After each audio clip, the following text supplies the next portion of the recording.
If there was anyone to be found on Santa's naughty list, it was surely Cindy's older sister, Maddie.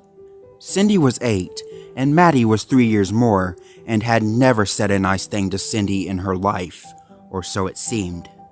"Cindy's my favorite. Cindy's so pretty. Cindy this, Cindy that." These were the words from Maddie's mother that rang in Maddie's head through every day of the year, but especially around Christmas time when Cindy was talking sweetly of gift-giving and decorating and loving her family and friends. Cindy was sweet, but it was authentic. All she really wanted was to be loved by Maddie the way she herself loved Maddie.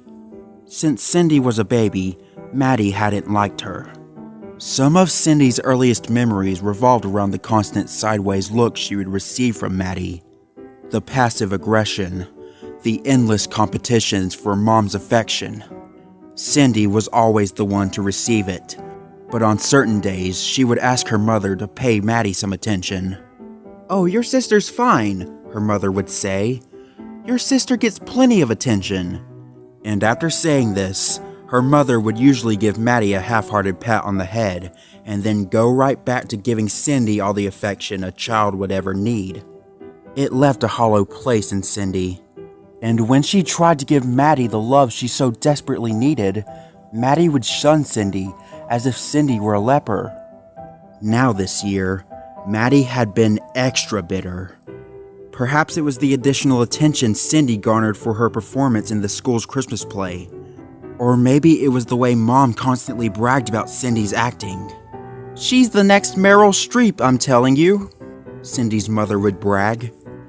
But whatever the reason, Maddie took every chance she saw to torment her younger sister. Cindy woke up one morning with gum in her hair. Another day, she found that her underwear was soaked in honey. Her favorite dolls would go missing. The TV in her room, which Maddie wasn't allowed to have, was constantly unplugged. Yet Cindy's desire for her sister's acceptance continued through the month of December. She continued to be kind. She persisted in giving Maddie compliments when Mother did not. The gift at the top of Maddie's Christmas list was a brand new makeup kit. Cindy made sure that she would be the one to give it to her Christmas morning. Despite all this, Cindy had felt a wear and tear from all of Maddie's torments throughout the month, and it all came to a breaking point on Christmas Eve. The family sat at the Christmas Eve dinner table and ate ham and mashed potatoes and Christmas cookies. Cindy's mother had been bragging shamelessly all night long about Cindy's acting. There was no mention of Maddie, not at any point. Maddie was stewing, and Cindy could see it. At one point through all of the bragging and praising and gloating, Maddie chimed in. "I don't think Cindy's acting is that good," she said matter-of-factly. It was though a bomb had gone off in the room. Everyone looked at Maddie like they were unsure they'd heard correctly. It was like blasphemy. "What kind of a thing is that to say?" asked Mother. Maddie shrugged. "I don't know," said Maddie. "I just think you're exaggerating a little bit. I mean, she's decent." All of the memories of Maddie's torments began to broil and fester in Cindy's mind. And now here was Maddie, disparaging Cindy at the dinner table in front of the entire family, in front of all the aunts and uncles and cousins and friends. "At least I'm good at something," Cindy blurted. And just like that, Maddie retracted into a pit of shame, Cindy's words ringing true and humiliating. Mother added fuel to the fire by shrugging at Maddie in a matter-of-fact manner. "Your sister's got a point," said Mother. Cindy felt horrible as she watched Maddie sulk and trudge off toward the bathroom like a beaten dog. Cindy hated the power she held in her hands. That night, everyone hunkered down in their beds and waited for Santa to leave his gifts below the tree. But Cindy had trouble sleeping. It was midnight now. Cindy rarely found herself awake at this hour, but she knew why. Cindy removed her covers and hopped out of bed and tiptoed across her room. She was careful not to wake anyone. She opened her closet and grabbed Maddie's wrapped gift.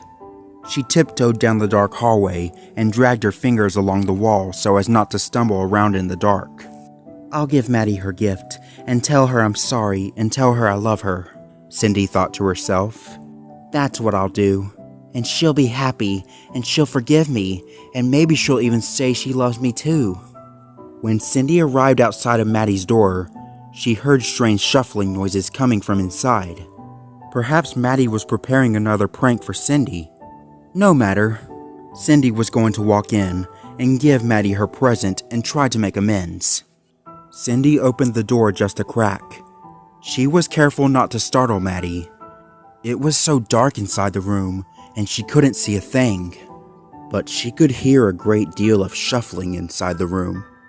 Cindy stared into the room for quite some time, patiently waiting for her eyes to adjust to the gloom. When her eyes adjusted, she saw an empty bed. She saw Maddie's wide open window. She saw a 7-foot figure standing in the shadows. She saw the rounded cage upon its back, and she saw Maddie sitting in the cage like a frightened bird. As Cindy's terrified eyes further adjusted to the dark, she saw the figure more clearly. It had a goat's head with large horns on top. Its eyes were red and impish and hostile. It wore a suit much like Santa Claus, and it even had jingling sleigh bells hanging from a few ends of the garments. Cindy stood frozen with fear as the creature glanced at her and gave her a nod and wink. The creature made its way toward the window. As it did, the last Cindy saw of her sister was a look of fear and sadness and regret. And then the creature left as Cindy stood there with the present in her hands. Down the chimney he will come with his great big grin, and you'll find that even the kitties are very liable to sin. What will Krampus say when he finds everybody sinning? What will Krampus say when he hears them sin, sinning?